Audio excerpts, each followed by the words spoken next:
Channel home of accountancy पे खुशामदीद कहते हैं। स्टूडेंट, आज हम लोग जिस क्वेश्चन की बात करने जा रहे हैं ये एक इम्पॉर्टेंट क्वेश्चन है। ये क्वेश्चन नंबर 12 है और 3 दफ़ा ये पेपर में आया हुआ है, 2011 में, 2018 में एंड 2012 में। तो ये एक इम्पॉर्टेंट क्वेश्चन में से है। इससे पहले कि हम लोग डिस्कशन का आगाज़ करें, जो व्यूअर चैनल पर नए हैं उनसे गुजारिश है कि आप चैनल को सब्सक्राइब कर दें, नोटिफिकेशन का साइन प्रेस कर दें ताकि आपको आने वाले हर नए लेक्चर की बर वक्त इतला मौसूल होती रहे। रिस्पेक्टेड स्टूडेंट, हमारे पास डेटा दिया गया है। The following data are taken from the comparative balance sheet prepared from the Stafford Company, cash, marketable security, trade receivable, inventories, prepaid expense, plant, intangible assets, other assets। ये total asset 252500 and 2686000। Current liabilities दी हैं। From the following data calculate for the board 2009 and 2010 working capital. अच्छा, ये मेरे पास एक पुरानी book थी, कुछ के ऊपर तो मैंने वाइटनर कर दिया हुआ था, किसी के ऊपर मुझे वाइटनर करना याद नहीं रहा, तो ये आप बुरा ना मनाइएगा। बहरहाल ये किसी बच्चे से मुझे बुक मिली, मैंने इसको फिर इसी तरह सॉल्व करना शुरू कर दिया। तो इसमें है जी working capital.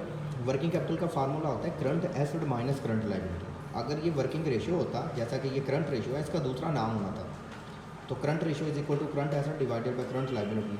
Asset test ratio liquid asset divided by current liability. Ratio of current asset to total asset and ratio of cash to current liability. ये हमें बेसिकली 5 चीज़ें हैं और लास्ट उसने रिक्वायर्ड किया है evaluate each of the above change. आपने हर change को इवेल्युएट करके देना है कि डिक्रीज़ हुआ या इंक्रीज़ हुआ। ये एक इंतहाई आसान क्वेश्चन है। पहले हम लोग current asset current liability define करते हैं, क्योंकि उसकी बेस के ऊपर हमारे पास वर्किंग कैपिटल और करंट रेशियो जो है वो कैलकुलेट की जाएंगी। नेक्स्ट स्टूडेंट, हम इसके सॉल्यूशन की तरफ चलते हैं। अच्छा जी, पहला पॉइंट है जी ये सॉल्यूशन टू क्वेश्चन नंबर 12 की बात है। अच्छा जी, मैं यहाँ पे कैलकुलेट कर लेने लगा हूँ डिफरेंट टाइप ऑफ एसेट। अच्छा, पहले मैं करंट एसेट की तरफ आता हूँ। एक 2009 के लिए होगा और एक 2010 के लिए होगा। अच्छा जी, करंट एसेट में एक आपके पास है कैश, एक है मार्केटेबल सिक्योरिटी, एक आपके पास है ट्रेड रिसीवेबल।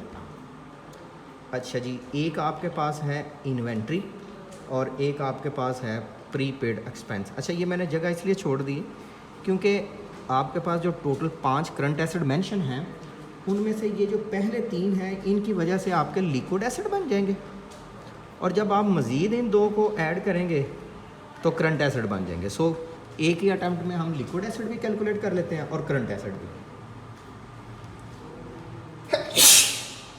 अल्हम्दुलिल्लाह 16,000, यहाँ पे 30,000,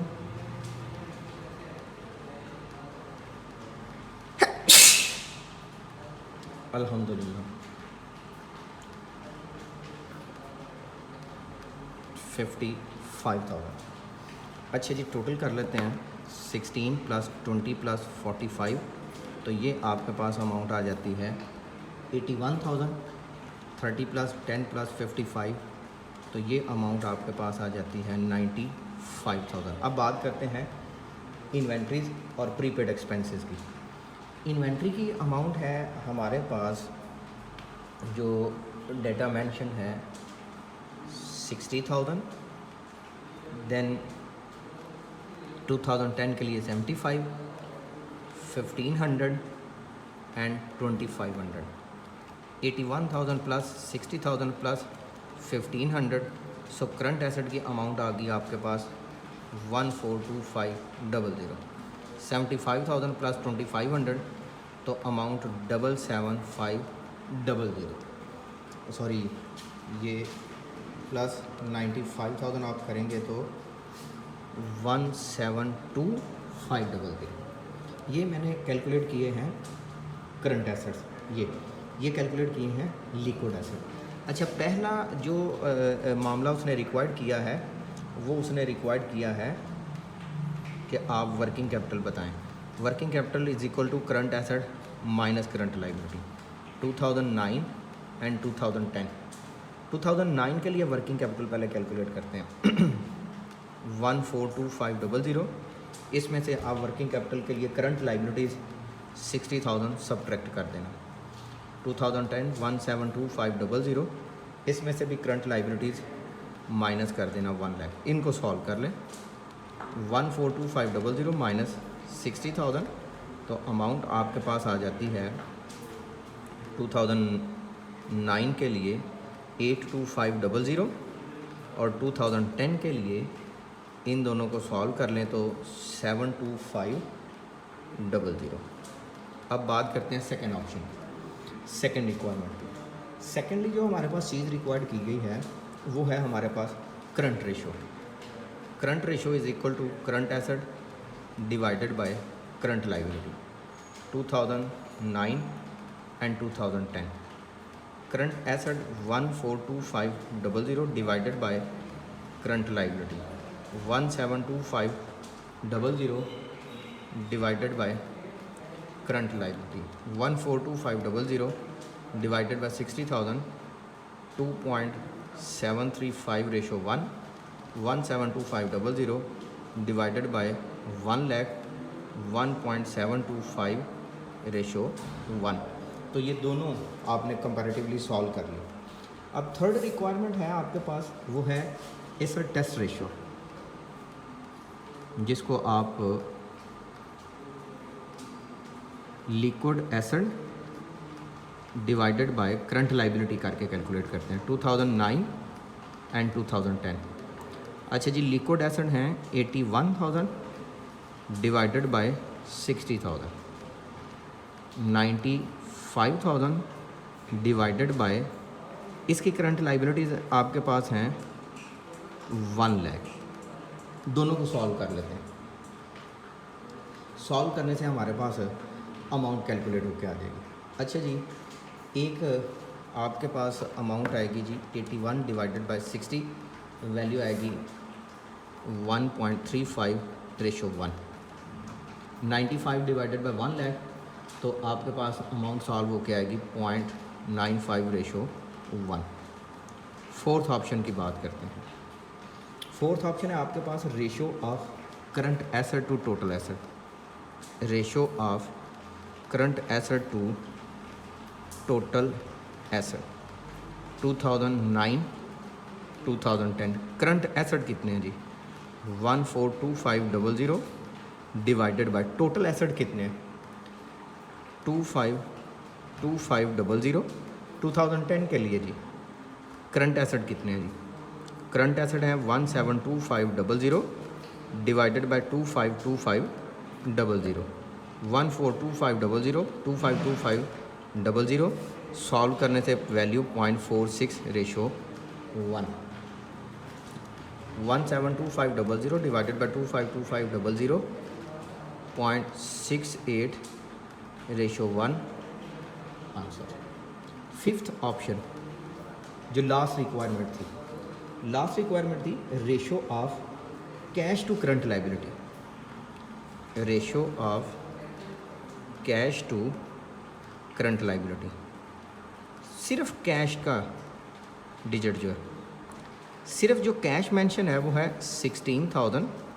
इसको आपने डिवाइड कर देना है करंट लाइबिलिटी के ऊपर।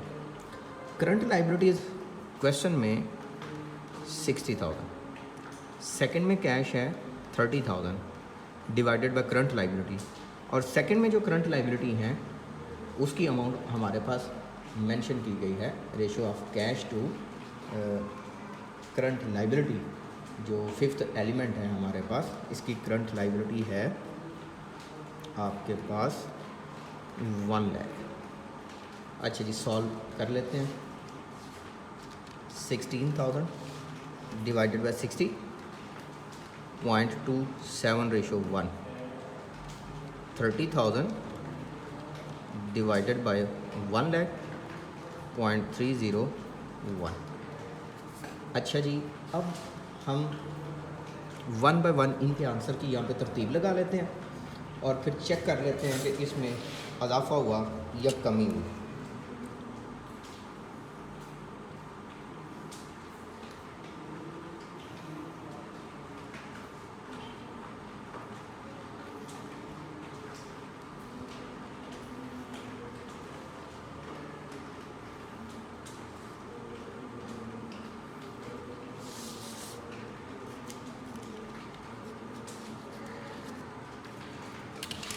अच्छा जी, बात करते हैं कुछ इस तरह से।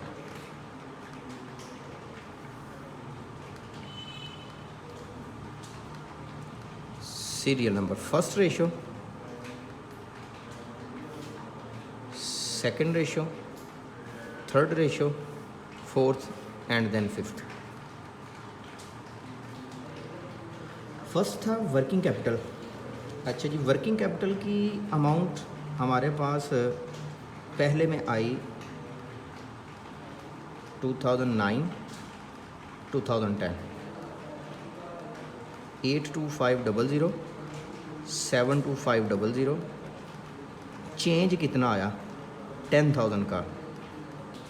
डिक्रीज़ या फिर इंक्रीज़, ये डिक्रीज़ हुआ और रिमार्क्स में ये हमारे लिए अनफेवरेबल कंडीशन है। सेकंड हमारे पास करंट रेशो थी, पहले के लिए था 2.73 और 1.725। दोनों का डिफरेंस ले लें, 2.73 माइनस 1.725, डिक्लाइन हुआ, ये डिक्रीज़ हुआ और इसका डिक्रीज़ होना भी अनफेवरेबल है। मीन्स के पहले हमारे करंट एसेट ज़्यादा थे, अब कम है। अच्छा जी, asset test ratio third option थी 1.35 और ये 0.95। 1.35 माइनस 0.95 तो 0.40, ये आपके लिए डिक्रीज़ हुआ, ये भी अनफेवरेबल कंडीशन है। Fourth option, ratio of cash to current asset 0.46 then 0.68, ये अजाफ़ा हुआ, जो अजाफ़ा हुआ 0.12 इंक्रीज़ और ये फेवरेबल। फिफ्थ ऑप्शन की हम बात करें तो हमारे पास चीज़ आती है 0.25, 0.30, 0.03, 0.27 माइनस 0.3, 0.03। ये हमारे लिए फेवरेबल साइन है, क्योंकि पहले करंट लाइबिलिटीज़ की निस्बत कैश कम था, अब कैश ज़्यादा है, तो ये फेवरेबल कंडीशन के तौर पर होगा। ले स्टूडेंट, ये हमारे पास था क्वेश्चन नंबर 12, जो कि 3 दफ़ा पास पेपर में आ चुका है, रिसेंटली तौर पर भी आ गया है, इसलिए ये एक इम्पॉर्टेंट क्वेश्चन था। इंशाल्लाह हाज़िर होंगे एक नए लेक्चर के साथ। तब तक अपना बहुत सा ख्याल रखिएगा, दुआ में याद रखिएगा। अल्लाह हाफ़िज़।